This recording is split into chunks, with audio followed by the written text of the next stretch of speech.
الله من الشيطان الرجيم بسم الله الرحمن الرحيم والصلاة والسلام على أشرف المرسلين سيدنا ومولانا محمد بن عبد الله وعلى آله وصحبه وخير خديمه رب اشرح لي صدري ويسر لي أمري واحلل عقدة من لساني يفقه قولي واجعل كلامي راشدا ومرشدا وفكرتي نور وقلبي أرشدا mbokk yi noo ngi leen di siyaar bu baax a baax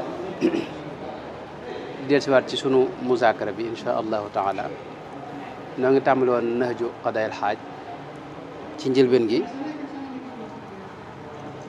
sëriñ bi di ci wax ci téere bi mu ci wax lu aj ci ay teggin di loo xam ne waxoon nañ jëm ne mooy ruuxu yoon wi saa yu génnee ci doxub murit bi rek ak ku man doon ku jëm ci yàlla day mel ne jëmm ju dee ba tax na moom mënta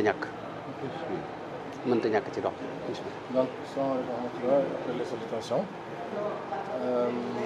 chers frères, Cheikh dit que nous avions commencé un livre qui s'appelle Nahju qui parle de la politesse, qui parle aussi du adab. Et on avait commencé ça, c'est ce qu'on a l'intention de continuer, Inch'Allah. Et c'est un livre qui est tellement important que le Cheikh a écrit concernant le domaine du adab. Et il avait dit que le adab, c'est l'âme en fait du corps. Si le corps c'est le djinn, le adab c'est l'âme. Donc c'est un élément incontournable et que quiconque n'a pas adab, c'est comme si quelqu'un qui était mort, comme un cadavre en fait. Et on a l'intention, Inch'Allah, bi'iznillah, de continuer l'enseignement par rapport au adab et par rapport à ce livre que le Cheikh a écrit qui est Nahju Qadaa'il Haaj. waaw teggin nag moom ni ma ko waxee léegi te waxoon ko damloon ko démb itam day loo xam ni mboolem nit yàlla yi li ñu am lépp ci lañ ko am moo tax sëriñ bi ci téere bi daa njëkk a bi mu jullee ci yonent bi sallallahu alayhi wa sallam dégg nga dafay teg bayit yu baree bari di lu gudd loo xam ne da ci tagg saxaaba yi ndax saxaaba yi ñoo jàngale teggin yi ñuy ànd ak yonente ba sallallahu alayhi wa sallam ñoom it suñu borom moo leen ko jàngal ci biir alquran karim. Donc ce qu'il dit c'est que le livre quand le Cheikh l'a écrit au début il a mis une grande partie concernant les sahaba, concernant après avoir prié sur le prophète sallallahu alayhi wa sallam, il a amené les sahaba, il a parlé beaucoup d'eux parce que les sahaba sont ceux qui nous ont enseigné la politesse et les sahaba c'est Allah qui leur a enseigné cette politesse là, c'est l'adab. Et c'est pour cela que en fait tout au début du livre le Cheikh il a agencé ainsi.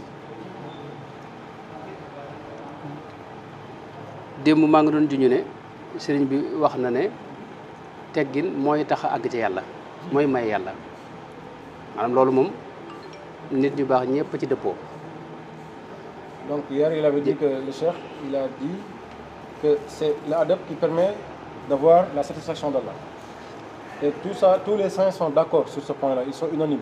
C'est-à-dire que tu peux rentrer au paradis certes par l'adoration, mais la satisfaction d'Allah tu ne peux l'acquérir que par la politesse. sëriñ bi wax na ne fa kullu man bi ghayrihi raamal wusul li hadratillahi fa ghumrun la nabi maanaam ku bëgg a àgg ci yàlla te jaarewoo ko ci ay teggin nee na yow sa xel neexut. Quiconque va arriver vers Allah ne peut pas passer par la politesse et l'adab, il n'est pas intelligent parce que tu ne peux pas arriver là-bas sans l'adab. wax na itam ne wa sahha anna al awliya al wasilin ma wasalu ila ilahi al alamin bi kathrati al a'mali was salati wa hajji baytillahi wa zakati bal wasalu ilayhi bir riaya li jumlati al adabi bil inaya maanaam awliya yi la leen àggale ci seen borom du jëf yu bari maanaam jaamu yàlla julli ak woor ak yooyu loolu lu am solo la waaye la leen àggale dëgg-dëgg mooy sàmm guñ sàmm teggin yi seen diggante ak seen borom ak seen diggante ak seen morom. Dès que les awliya ce qui leur a permis d'arriver dans le sentier d'Allah et d'avoir sa satisfaction c'est pas de faire beaucoup de prières, d'aller à la Mecque, de jeûner, de faire les amal, c'est-à-dire que les ibadah, c'est pas ça qui te permettrait d'avoir la satisfaction d'Allah ou d'arriver à Allah. Ce qui permet d'arriver vers Allah, c'est les adab. Sans adab, tu ne peux pas arriver vers Allah. Et tous les awliya sont unanimes aussi dans ce cas. mën nañu jël misaal tuuti rek ci teggini yonente ya ngir ñu xam ne teggin moom mooy yoonu gaañu baax ñi tàmbale ko ci yonente ya ak ña leen doon noonu ci misaal ci alquranul karim dañuy fekk sayyidina Isa alayhi salaam suñu borom net li ne ëllëg da koy taxawal laaj ko ne ko a anta qulta linnaasi ittaxiduuni wa ummiya ilahayni min dunillah ndax yow yaa wax nit ñi ne leen man maag sama ndey yàlla lañ bu ko defee xam nga Seydina Isa mën naa wax ne man waxuma ko te ñëpp xam ne waxu ko ndeysaan mën naa weddi daal ne loolu moom yàlla xam nga ne waxuma ko nag waaye nam tontoo suñu borom da ko wax ne ko in kuntu qultuhu faqad alimtahu in kuntu qultuhu loolu de bu fekkee maa ko wax moom xam nga. Donc il dit qu'en fait, pour montrer l'importance de Isa et de Mariam, le jour de la résurrection, il viendra devant Allah, Allah lui posera la question. Est-ce que c'est toi qui as dit que ta mère et toi, en fait, ta mère est une femme d'Allah et toi tu es le fils d'Allah. Au lieu de lui répondre que je ne l'ai pas dit, il ne va pas lui dire ça. Il a dit, ah, si c'est moi qui l'ai dit, toi tu sais. Donc, au lieu de lui dire que je ne l'ai pas dit, il pouvait dire je ne l'ai pas dit. Mais par politesse, il lui dit, ah, si c'est moi qui l'ai dit, toi, tu sais mieux que moi. ta'lamu ma fi nafsi wala a'lamu ma fi nafsik. Man li na ci man lépp xam nga ko te yow. Et il dit que toi tu sais mieux que moi, tu sais ce qu'il y a en moi, et toi tu es quelqu'un à qui on ne peut pas cacher quoi que ce soit. Donc tu sais mieux que quiconque. innaka anta allamul ghuyub ma qultu lahum illa ma amartani bihi an u'budu allaha rabbi wa rabbakum. la ma leen wax de mooy li nga ma yónni woon rek mooy nan bokk jaamu yàlla mi nga xam ne mooy sama buur de seen buur yéen it. Ce que je leur ai dit, c'est Isa qui parle toujours, alayhi salam. Ce que je leur ai dit au Allah, c'est que de t'adorer, de suivre tes recommandations, car il n'y a qu'un seul Dieu, c'est toi, et que nous tous, nous devons t'adorer. Et c'est ce que je leur ai dit. bu ñëwee ku mel ne Seydina Ibrahima alayhi salaam moom it dañuy gis maanaam lépp mu di ko delloo ci yàlla. alladi xalaqanii fa huwa yahdini walladi huwa yut'imuni wa yasqini. maanaam yàlla moo ma sàkk moo ma gindi moo may jox ma lekk moo may jox ma naan waaye bi ñëwee ci wéradi gi bu askanu ko suñu borom. xam nga mënoon na ne moo may teg feebar waaye di wax ne wa idaa maritu man nag bu ma feebaree. idaa maritu fa huwa yashfini. Ibrahima alayhi salam, en fait, quand il prend comme Ibrahima exemple, lui, à chaque fois, il dit que c'est Allah qui m'a donné la substance, Allah qui me donne à manger, c'est Allah qui me donne tout ce dont j'ai besoin. Mais quand il est malade, il dit que quand je suis malade, donc là, il pouvait dire que si Allah me rend malade. Il n'a pas dit que si Allah me rend malade, il dit que quand je suis malade, c'est Allah qui va me soigner. Parce que quand il y a quelque chose, ça dit que un défaut ou un problème, tu ne vas pas, en fait, l'affecter à ton Seigneur. Tu dois accepter être, n'est-ce pas, l'erreur vient de toi, en fait, émane de toi. Tu ne dois pas l'affecter à Allah, en fait. Seydina Moussa alayhi salaam gis nañ moom ba nga xamee ne suñu borom yebal na ko ca Firawna dégg nga ñu sonal ko dégg nga ba génn ko dëkk ba mu daw ba dem Madiyan ca góor gu baax googee gis nañ ba mu demee ba jaaxle mënoon na suñu borom kon fi ne jaaxle naa dimbali ma defal ma nangam ak nangam waaye daa gaaral rek rabbi inni lima anzalta ilayya min xayrin faqir ànd ak li nga ma defal lépp ci ay xéewal nga xam ne mënuma ko lim teewul nag maa ngi wéy di la aajowoo noonu la wax suñu borom. Léegi Moussa alayhi salaam quand il est sorti de l'Égypte et qu'il est parti parce qu'il a fugué à cause de la personne qui l'avait tué. Quand il est parti dans le désert, il s'est retrouvé à Madiana chez le prophète Chouaïb alayhi salam. Mais avec toutes les difficultés, il pouvait dire à Allah, ah je suis là, je n'ai rien, j'ai besoin de toi. Mais il a dit, Allah, malgré tout ce que tu as fait pour moi, tous les bienfaits et tout ce que tu m'as donné, j'ai toujours encore besoin de toi. Ça, c'est une autre façon de demander. Et qui est beaucoup plus poli que de dire, j'ai rien, j'ai besoin que tu me donnes. Au lieu de dire que j'ai rien, j'ai besoin que tu me donnes, il lui dit que, au lieu de dire que je suis fatigué, donne-moi, j'ai rien. Il lui dit, ah, malgré tout ce que tu m'as donné, et tout ce que tu as fait pour moi, j'ai toujours encore besoin de toi. C'est une autre forme de politesse. gis nañ Seydina Xadir ki ñuy wax Xadir mooy jaamu yàlla boobu yi xam nga bi mu ànd ak Seydina Moussa dugg ci gaal gi daa jël sémmiñam di xar gaal gi xam nga te fekk Seydina Moussa bi mu ñëwee bëgg ànd ak moom dana ko yow duñu mën a ànd ndax bu nu àndee bul laaj ndax àndu bu mu àndoon Seydina Moussa bëggut ak àndu jàng xam nga jàng moom day am laaj ak yooyu waaye bi feen ittabaatanii falaa tas'alnii an shay'in hattaa uhdisa laka minhu dhikran njëkk loolu danañ ko lan tastatii'a ma'iya sabran waaye nam demee lépp nga xam ne xam ngeen ko biñ àndee lañ njëkk a def mooy biñ duggee ci gaal gi daa ñëw jël sémmiñam di xar gaal Moussa laaj ko lii ngay def gaalu jàmbur gi mu ne ko waxoon naa la bul laaj léegi ñu wëy bañ wàccee dugg ci dëkk mu gis ab xale jàpp xale bi rek jël paakam rend xale bi Moussa ne ko nag lii mu ne su ko xam lii nga def nii mu ne su ko xam nga Moussa alayhi salam quand il était avec Khadr c'est son histoire là l'histoire de Khadir et Moussa quand ils sont partis ensemble il lui avait dit on va partir ensemble parce que Moussa lui avait demandé de lui donner de sa connaissance. Il a dit que toi tu n'as pas de patience, si tu vas aller avec moi tu ne dois pas me poser des questions. Moussa a été d'accord au début. Ils sont partis, ils sont rentrés dans la pirogue et Khadr a commencé à trouer la pirogue, à casser la pirogue. Il lui a dit mais qu'est-ce que tu es en train de faire? Il avait dit moi je t'avais dit qu'il ne faut pas me demander parce que la différence entre cheminer avec un alim et cheminer avec un arif comme Khadr c'est différent. Un alim tu lui poses des questions, il te répond. Mais quelqu'un qui t'amène vers Allah, tu ne lui poses pas trop de questions. Tu le laisses t'apporter là où il doit t'emmener. Et Khadr lui avait dit tu ne dois pas me poser des questions. Et quand ils sont descendus, ils sont arrivés, il a vu un enfant, il l'a égorgé. Moussa aussi il ne pouvait plus gérer la situation, il a commencé à lui poser encore des questions. laqad ji'ta shay'an nukran xam nga loolu ko xam nga li nga def moom mënta baax mu ko Il lui a dit que ce que tu viens de faire c'est pas bon. ñetteel ba mooy dañoo dugg ci dëkk yelwaan leen waa dëkk ba lànk nanguñ leen a fat nanguñ leen a jox dara ñu gis fa miir buy waaj a daanu mu ne Moussa nan bàyyi lépp te ñëw defaral leen seen miir bi tabaxal leen ko Moussa ne ko loolu xamee su ko alayhi salaam. Et quand il a égorgé le petit, ensuite il lui a dit ça, tu es sûr que c'est pas une bonne chose. Il a dit, je t'avais dit de ne pas parler. Et ils sont rentrés dans un village, ils ont demandé à manger, ils ne l'ont pas donné. Ils ont demandé à boire, les gens ne l'ont pas donné. Ils ont demandé à être même, n'est-ce pas, pris comme des hôtes et les mettre quelque part pour leur donner la possibilité de se reposer. Et ils ont refusé. Et ils ont vu un mur qui tombait.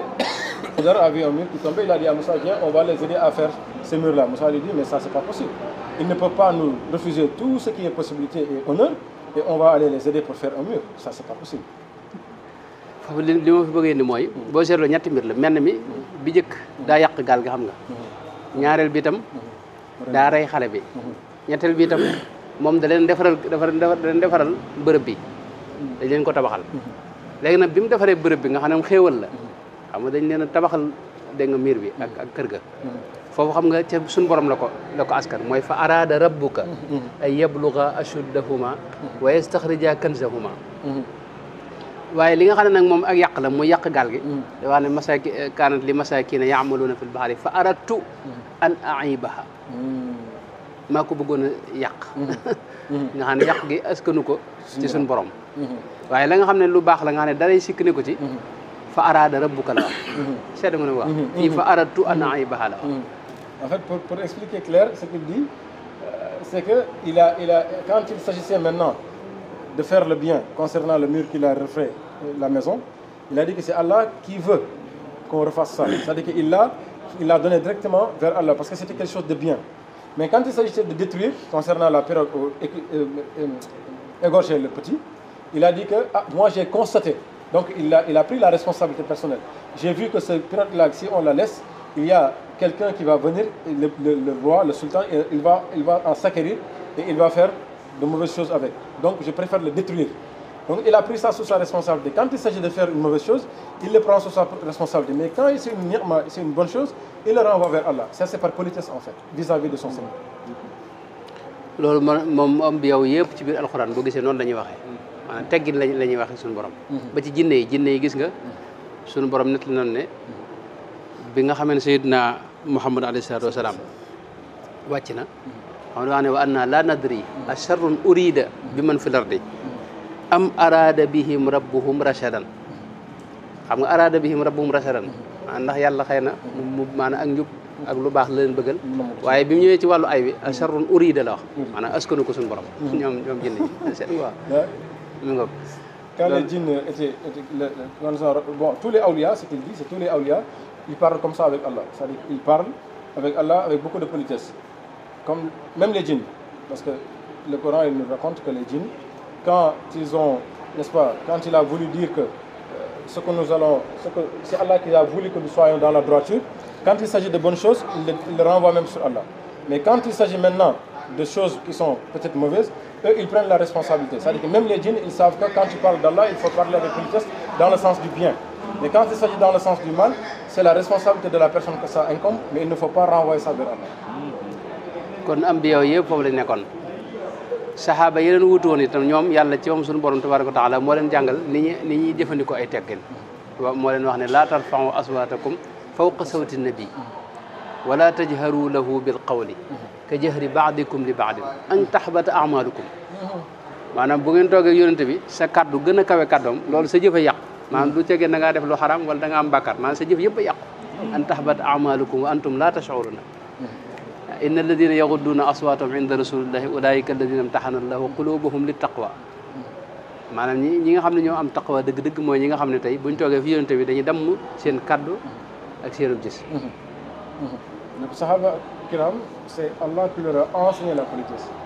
Il dit que le Coran nous a fait savoir que c'est Allah même qui a dit aux Sahaba que ne vous asseyez pas avec le prophète tout en élevant la voix au-dessus de la voix du prophète. Si vous élevez votre voix au-dessus de la voix du prophète, c'est tous vos bienfaits qui vont se détruire. Ce n'est pas un péché, ce n'est pas une chose qui va vous être peut-être châtiée demain, mais ça gâche vos bienfaits devant Allah. Vos actions, c'est les bienfaits. C'est tous les bienfaits que... Les actions peuvent même être accordées, mais les bienfaits que tu dois recevoir de ces actions-là vont être détruits. Donc tu vas faire des actions qui ne vont pas avoir un résultat à la fin. C'est-à-dire que tu ne seras pas rémunéré. C'est ça que ça va détruire tes bienfaits. Et il arrive à dire, tout ce que tu as déjà fait, Allah ne va pas agréer tes actions. Tu n'auras pas de péché. Tu n'auras pas de péché, ce n'est pas un châtiment du jour de la révolution, mais c'est tout ce que tu as fait qui ne sera pas agréé. Allah, tu vas détruire tous tes bienfaits. C'est ça, c'est ce qu'on appelle. C'est ce qu'il dit. leer sax ma li nga jot a jëf lépp a yàqu loolu moo gën a garaaw sëñ bi an tahbata a'malukum wa antum la tash'uruna ko déggee moom mooy koo xam ni li nga dajale woon ci lu baax yëpp ñàkk na ko moom loolu lay wax rocci leen loolu la bëgg a wax waaw loolu la bëgg a wax xam nga rocci leer bu ñu ko defee jëf yi dafay des taxaw ba maanaam jëf yooyu nag lay wax ne ci moo yàqu nag aslan maanaam jëf yi ci moo baaxatul loolu boo ko loolu gën naa kawe lii moo gën a garaaw lii moo gën a garaaw xam nga wax na leen itam laa taj'alu du'a rasuli baynakum ka du'a ba'dikum ba'dan bu leen ko woowee ni ngeen woowee seen morom moo tax yonent bi sañoo jekkee rek ne Muhammad ni ko yenn gaa yi defee sayyiduna Muhammad ngay wax wala yéen dem wala rasulullahi wala yooyu saxaaba yi loolu lañ ko daa wooyee dawuñu wooyu mu jekkee ne Muhammad képp dawuñu loolu di tekki suñu borom ci moom sàllu ko ndax fi ne gis nañ ci alxuraan yonente yëpp kenn ku ne woo na la moom yaa Muusa ndax suñu borom sañ naa woo ku ne yaa Zakariya inna nubashiruka yaa Yaxya yaa Ibrahim yaa Adam waaye yonente moom yaa ayyuha rasul la ko wax ak yaa ayyuha nabiyu yaa ayyuha almuzammilu yaa ayyuha almuddassir bu tuddee turam rek ci bi day wax ba agsi ci te bu waa dana ko lëkkale ak risaala gi donc il dit que Allah en fait les sahaba Allah leur a recommandé de ne même pas passer sur ton nom, de ne pas l'appeler lui le prophète, comme tu appelles ton frère ou ton condisciple. C'est-à-dire que lui, il y a une autorité qu'il incarne, et Allah même lui a donné cette autorité-là, même dans le Coran. Parce que tu vois les autres prophètes, Allah les appelle par leur nom. Il y a Zakaria, il y a Yahya, il y a Ibrahim. Il les appelle par leur nom. Mais si c'est le prophète Mohammed sallallahu alayhi wa sallam, il ne l'appelle jamais par son nom. Ya ayyuhan nabiy, ya ayyuhar rasul, ya ayyuhal mudassir, ya ayyuhal muzammil. Il passe toujours par des barrières. Il ne va jamais passer sur ton nom directement. Et c'est par politesse qu'il ne faut jamais le faire. Donc, tu n'entendras jamais un sahaba qui va dire Mohammed directement. Non. Il a dit Sayyidina Mohammed sallallahu alayhi wa sallam ou Rasulullah ou Habibullah, etc. Donc, il y a plusieurs noms par lesquels on peut l'appeler, mais jamais par son nom. Ça montre la politesse des degrés. n'est-ce pas de politesse qu'on doit lui accorder. ginnaaw saxaaba yi nag ñoo jàngale kon teggin yi nga xam ne moom lañu ànd ak yonent bi ndax Buxaari nettali na ca Xudaybiya boo xam ne Urwatu bnu Mas'ud as-Saqafi moo ko nettali nee na maanaam ba mu demee xam nga moom la waa Makka yabaloon ngir mu négocier ak yonent bi sallallahu alayhi wasallam ca Xudaybiya ay ba mu delloo Makka nag da leen nettali lii mi ngi ci Buxaari mi ngi ci kutub xadis it xadis gënu ko wér bi mu ñëwee dafa wax ne kee ma gis de gis naa ku ne waaye na ko waa këram yee màggale mosuma gis ku ñuy màggale noonu mooy bu fekkee xaaxtandiku na ida ta nax xama dégg nga maanaam day dal ala kaffi ahadihim fa dallaka biha wajhahu wa jildahu xam nga loolu waaw maanaam nee na wa ida tawadda kaadu yaqtatiluuna ala waduihi bu jàppee nee na dañuy xaw a rayante ngir naan njàppit mi nee na wala yuhidduuna ilayhi nazar mooy duñ ko xool jàkk dañuy damm seenum gis nee na kum ci yónni nag ibtadaru amrahu kum ci yónni maanaam day daw en fait, pour montrer le degré de politesse que les Sahaba lui accordent et que c'est les Sahaba qui nous apprennent le chemin, ils avaient envoyé quelqu'un, les gens de la Mecque, ils l'ont envoyé. Quand ils l'ont envoyé pour qu'il aille introspecter au niveau du prophète sallallahu alayhi wa sallam pour voir, il est revenu et il leur a dit, celui que j'ai vu, la façon dont il est glorifié, la façon dont les gens autour de lui prennent soin de lui et le niveau de respect qu'on lui accorde, je n'ai jamais vu sur terre une personne qui a eu autant. Parce que quand il crache même, avant que son crachard ne touche le sol, ils le prennent avec leurs mains et ils mettent ça sur leur corps. S'il fait ses ablutions, ils vont s'entretuer pour pouvoir obtenir cette eau-là pour le boire. Donc à un niveau de respect et de comportement vis-à-vis de lui que personne n'a déjà eu dans ce monde-là. Donc cette personne-là, franchement, c'est pas n'importe qui. Et s'il envoie quelqu'un aussi, ce quelqu'un-là va courir de toutes ses forces pour aller le plus vite possible pour régler ce qu'il lui demande de faire. Et il ne le regarde pas de face. C'est-à-dire que quand ils veulent le regarder, ils baissent le regard. Mais ils ne le regardent pas face à face. moo tax kon sëñ bi xëy na tàmbalee saxaaba yi tagg leen wax seen i melo ak seen i jikko ak lu bare ci ñoom ndax ñoom ñooy ñi jàngale ay teggin léegi nag kon xam naa loolu du ci xaj tey waaye danañ tàmbali ci xikam yi mu tàmbalee moom it yekkoon mën lépp dina ci xaj waaye mën nañ cee tàmbali rek doo ko jeexale ko darse bi xikam yi mi ngi tàmbalee ci man talabal amra wa jadda wajad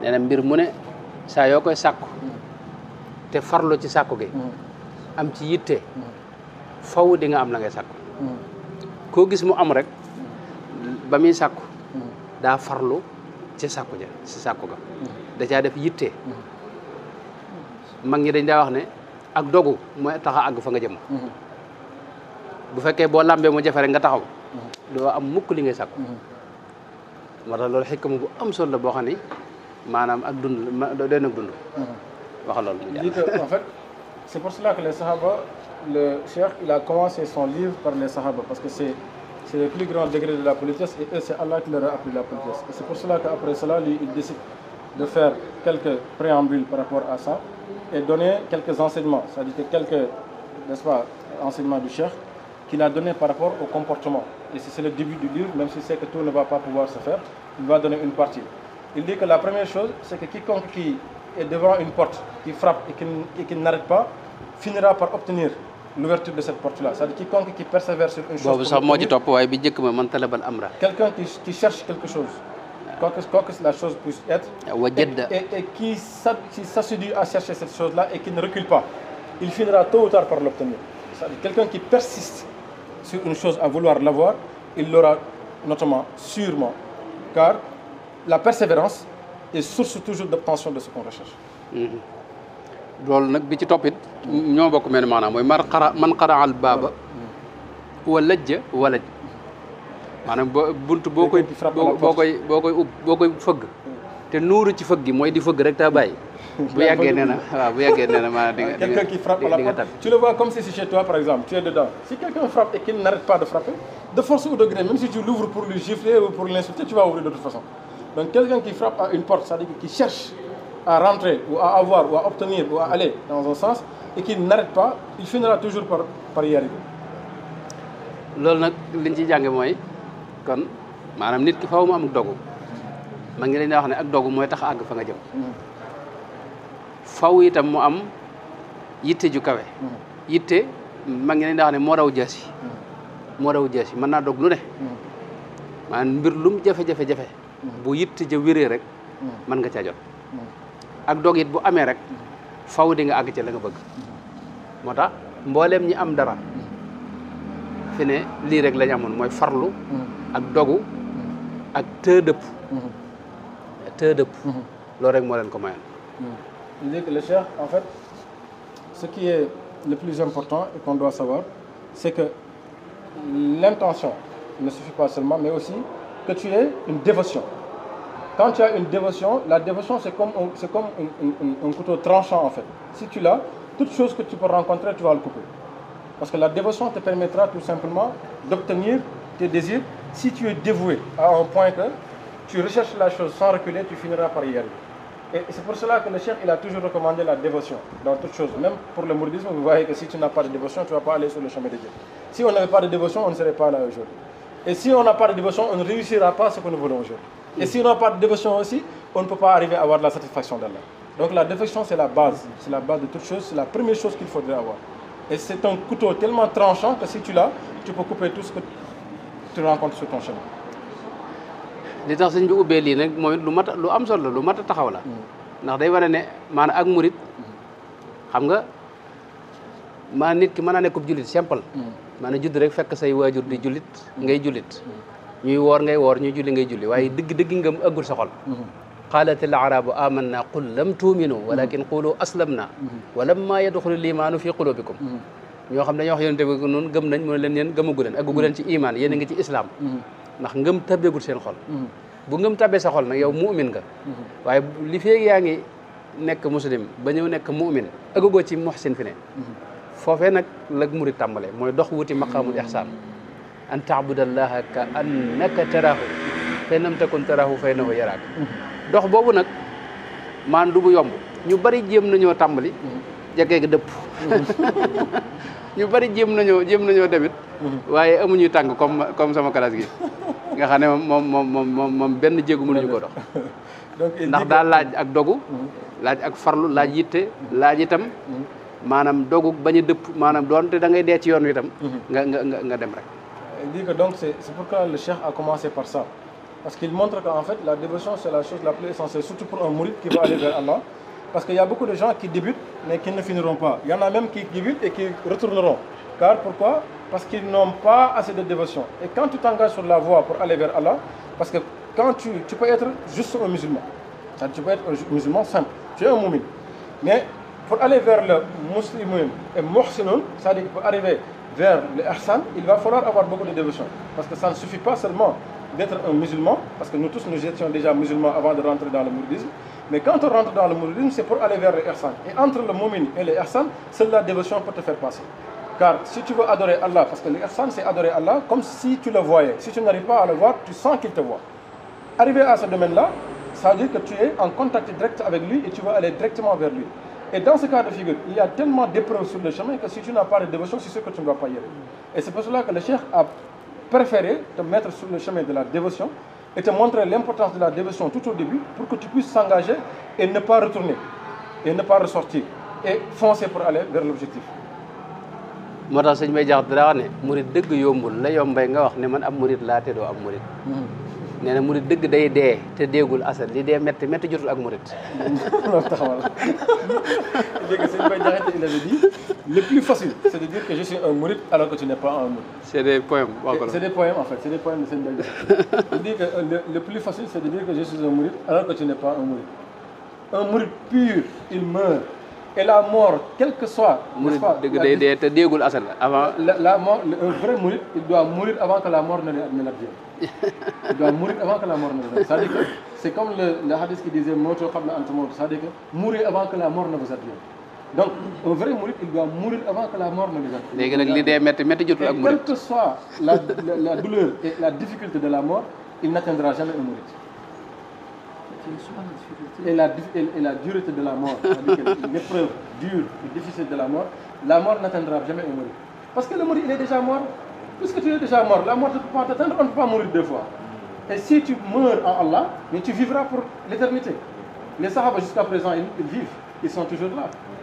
Parce qu'ils sont déjà morts, ils se sont tués en Allah en fait. Ils ont tué leur nafs, ils ont tué leur, n'est-ce pas, âme charnelle en Allah au point que Même si la mort vient, la mort ne va pas les tuer parce qu'elle va les revivifier au contraire. Je ne sais pas si tu comprends le phénomène. Est-ce que c'est pas une allusion Est-ce que c'est une allusion aussi à la maxime qui dit « Sois comme le cadavre dans les mains de ton chef ». Soit comme le cadavre, ça c'est un autre. Non mais est-ce que le bait de Serigne Baye Diakhaté Non, c'est pas une allusion à cette expression-là, soit comme le... C'est différent. kal mayiti C'est bay différent. nañu dee xaasili te loolu bokkut ak lii Ouais, c'est lii moom li muy wax nii C'est différent. li muy wax mooy maanaam yoon wi du yoon wu yomb C'est ça. maanaam yoonu yàlla maanaam yàlla yombul xam nga àjjana jaamu yàlla yi moo la fay tàbbal waaye àjjana ak yàlla bokkuñu fi ne am yàlla moo gën a jafe maanaam tàbbi àjjana seetlu nga wax Bu baax. loolu la bëgg a wax Donc il dit qu'en fait, ce qu'il explique, c'est que c'est un peu différent. Quand Serigne Baye Diakhaté disait ça, c'est pour te montrer que si tu veux vraiment être un vrai mouride, il va falloir que tu saches que ce n'est pas le paradis que tu vas rechercher. Tu recherches Allah. Allah n'est pas le paradis parce qu'Allah a créé le paradis. Et le paradis n'est pas Allah parce que le paradis c'est une créature. Si tu veux aller vers Allah, dis-toi qu'il y a deux choses. La première chose, c'est la dévotion. La deuxième chose, c'est que tu acceptes de mourir avant que la mort ne vienne. Mourir, c'est quoi? C'est la négation de soi. Tu n'existes plus, tu n'as plus, tu n'es plus. Et dans ce cas de figure-là, ton nafs, tu le mets de côté. Et tu ne vis que pour Allah, tu n'es que pour Allah et tu ne marches que vers Allah. Et dans ce cas de figure, même si quelqu'un venait te poignarder, tu ne sens pas le poignard, tu sens que c'est Allah qui veut te ramener à côté de lui. C'est-à-dire que ce que tu vas ressentir et vivre, ce n'est plus ce qui vient de l'extérieur, mais ce que tu vas venir, ce que tu vas vivre dans l'intérieur. léegi foofu li ci mat a xam mooy maanaam sëñ bi boo gisee mu ne man xaraal baaba wa lajja walaj ak man talabal amra wa jadda wajad maanaam foofu daa bëgg a maanaam li muy tàmbali nii mooy yoonu teggin xam nga te yoonu teggin mooy yoonu murit mooy yoonu yàlla itam yoon woowu nag maanaam dox ca ba àgg ca la la tax a jóg maanaam yombut moo tax mu ni tàmbali am sëñ Baye Diakhaté loolu la gàttal foofu wax na sax ne gisal waaye ngi jug di dox ci murit ba am ay murit te kat du murit ndax xam nga loolu moo gën a garaaw maanaam mu ne gisal waaye ngi jug di dox ci murit ba am ay murit ba am ak ay murit te kat du murit nee na jugal waaye ngi gisal waaye ngi jug di dox ci murit ba dundam nga far jee mu réer ak murit qui même va être, qui se dit mouride, qui marche dans le mouridisme jusqu'à avoir des mourides à ses trousses à côté de lui, alors que lui, il n'est même pas encore mouride. Wow. Et il dit qu'encore, il y a quelqu'un d'autre qui va naître mouride, grandir mouride, se dire mouride, jusqu'à mourir dans le mouridisme et qu'il n'est pas encore mouride.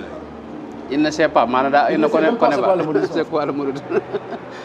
moo tax mu wax beneen xam nga bu sëñ Baye Diakhaté da ko gàttal expliquer après kii du gaaw comprendre fu ñuy tardeel te sëñ bi li may wax ni dafa am solo sëñ Baye Diakhaté am na fenn wax da wax ne xarit yàlla yombul te moo am njëriñ wutal yàlla yow mi ba dee mbaa nga am ba am mbaa nga dee il dit que en fait le vrai ami l'amitié vrai c'est pas facile l'amitié d'Allah être ami d'Allah xarit yàlla yombul de dafa wax ne xarit yow sama xarit bi yàlla yombul dalay lebere mon ami sache que Allah n'est pas facile il dit que toi mon ami sache que Allah n'est pas facile.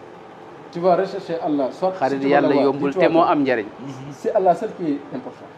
Et dis-toi que tu vas wutal yàlla mi yow mi jusqu'à ce que tu meurs. mbaa où tu l'es, mbaa nga am. mais tu ne vas pas lâcher si tu veux l'avoir. Allah c'est quelqu'un qui, si tu veux l'avoir, tu te mets deux objectifs. Soit je vais l'avoir ou je vais mourir. Mais je ne me manquerai pas de l'avoir. mais ne gudd nañu Vas-y. dama doon déglu sama loxo yi sama onde yi. Il dit que soit tu vas avoir deux options pour avoir ton Seigneur. Soit tu meurs ou tu l'as. Mais tu dois te dire que tu dois l'avoir au péril de ta vie. Et c'est ainsi que seulement que tu pourras obtenir une partie de lui. C'est le plus difficile. maanaam. Il dit que est-ce que c'est pas mieux qu'on aille chercher l'Aljana waaye nag maanaam yàlla ëpp solo àjjana moo ko ëpp solo yàlla moom xam nga boo ko amee am maanaam moo ëpp solo. C'est Allah qui est le plus essentiel. Tout. Et avoir Allah n'équivaut à rien du tout. dara melut ni ma waaw. Rien n'est comme Allah. kon foofu li gàttal gi mooy maanaam tàmbali bi yoon wi muy jàngale yoon mooy yoonu teggin mooy yoonu murit moom. léegi yoonu murit woowu yi nag. njëlbeen gi teel na noo xam ne faw ak farlu la laaj yitte la laaj ak nuuru la laaj itam mooy dogu ci biir te bañ caa dellu ginnaaw maanaam murit mooy koo xam ne tey jullit ñi la ñuy def da koy def ba noppi def yeneen yoo xam ne jullit ñi duñ ko def ci misaal jullit ñoom dañuy julli gee rek naafila fukki rakka ak daal di kii ñoom moom murid nag def xiyaamu leeli na ko yonte bi daa defee sallallahu alayhi wa sallam maanaam jullit ñi dañuy woor koor weeru koor kese moom nag weer wu ne day woor ci misaal altine ak alxames wala mu woor ñetti fan ci weer wu ne di woor rajab ak saabaan mag ñi loolu daa woor ñeenti weer lañ daa woor ci at mi mooy muharram ak rajab ak saabaan ak ramadan. Donc il dit qu'en fait c'est pour cela que le cheikh tout au début il nous a enseigné la dévotion et aussi n'est-ce pas la himma, la dévotion, parce qu'il avait dit ça au début. Il avait dit que c'est le prophète sallallahu alayhi wa sallam qui a dit d'éduquer ses disciples vers la himma, c'est-à-dire que vers la dévotion. Donc le chef, sa philosophie c'est la himma. Vous comprenez, vous m'écoutez, vous entendez. Donc le plus important pour le chef, c'est que la personne soit dévouée et savoir que c'est Allah qui recherche. Et c'est là où il impose la politesse, que tu saches où tu vas aller. Et ainsi, le mouride a une différence avec le musulman simple. Parce que le musulman simple, il est un musulman, il prie comme tout le monde. Et toi, si tu es mouride, tu pries comme le musulman, mais à la place, tu vas faire d'autres choses que tu vas rajouter que le musulman ne fait pas. Comme la nuit, par exemple, les gens prient Isha, les musulmans prient Isha, tu pries avec eux et c'est fini. Mais toi, tu vas rester la nuit pour prier, au milieu de la nuit. Le jeûne, par exemple, les musulmans, ils ne jeûnent que le mois de Ramadan. Toi, tu vas jeûner chaque mois, peut-être les jeudis et les lundis, ou 3 jours par mois. Et même les gens que le cheikh ont éduqués, eux, ils jeûnaient 4 mois en fait. Ils jeûnaient le Charban, ils jeûnaient le Ramadan, ils jeûnaient le Rajab, ils jeûnaient aussi le Muharram. Donc eux, ils jeûnaient 4 mois sur 12. Les musulmans, ils ne jeûnent que 1 mois. Donc, il faudrait qu'on sache que être mouride, c'est être un musulman d'abord, parce que tu ne peux pas faire partie d'un parti sans être un citoyen. Il faut être un citoyen d'abord. Le citoyen, c'est le musulman. Maintenant, faire partie d'une partie, ça c'est un autre niveau. Il va falloir augmenter les formalités pour arriver à ça. loolu nag tënk na ko ci ñaari bayt ci biir téere bi mooy li mu wax ne bi qadril kaddi taktasibul maali wa man talaba al ula sahara al layali taruumul majda summa tanaamu laylan laqad atma'ta nafsaka fi l muhaali hada fi nahji naam maa ñaari bayt yi ca biir téere ba ne waaye day tënk lii ñu waxoon ne Mouhamad na firi loolu am yow dañ ko mën a fekk bi qadril kaddi taktasibul maali. Tu veux traduire ça?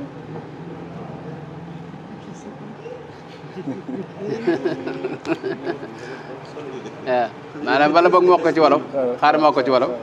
ci bayit bu njëkk bi la. ca biir téere bi la ne. ci ban buntu la ban tolluwaay la. bi muy wax an buxlu al buxlu an la tabxala bi shay'in min ad-dunya fa inna al-baxiila ba'iidun min ad-daa'ir. ndeysaan maanaam mën naa ko wax ci wolof mooy bi xadaril kaddi maanaam kii bi jeex na waxtu bi jeex na bi xadaril kaddi mooy ci kem bi xadaril kaddi taktasibul maali. C'est par rapport à l'effort fatigant qu'on atteint les niveaux hauts. aywa wa man tarabal ula sahara layali. Et celui qui veut être très haut, il ne dort pas la nuit. taruumul majda summa tanaamu laylan. Comment tu veux atteindre un honneur trop haut et tu finis par dormir quand même la nuit? laqad atma'ta nafsaka fil muhaali. De cette façon, en dormant, tu es en train de rêver d'atteindre quelque chose d'impossible. loolu mooy bayt yooyu daanaka Mouhamad tekk na ko gisoo ko. bi qadril kaddi taktasibul maali wa man talaba al ula sahara al layali taruumul majda summa tanaamu laylan. waaw ca mujj ga la daanaka. C'est presque à la fin. Il a résumé, il a amené le truc en haut, quoi. bi mu daata wax wàllu gànn ak yooyu.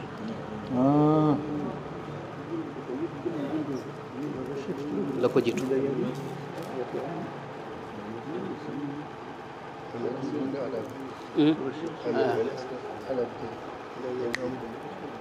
amiin.